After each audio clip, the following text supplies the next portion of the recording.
Cardom Kaching hon prote injir parbiang long tum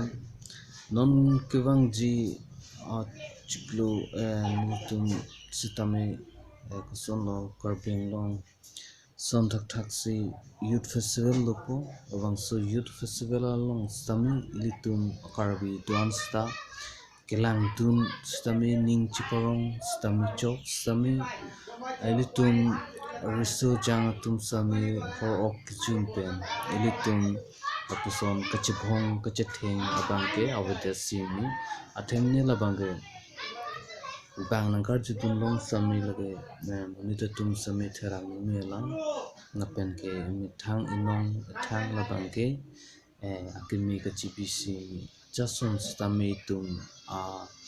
akhai alam bang tum chiti anong junun dejifan chiti pon simi nasi ilitum bang kupilo prutang te haladak dun sami kilun ke kan ning arong pusta arong ache pusami alam pusami ilitum arjudun pami pensi dothak dun paminang pusi nilihin pinsami chunung bido ngalitum atokube pan ansami chokche lili do an pusami labang kan ilitum chichi nilo chokche lili do an sami ilitum pen nilifan ite pusi nilining thirban lan versi nili lam labang te bijudi kota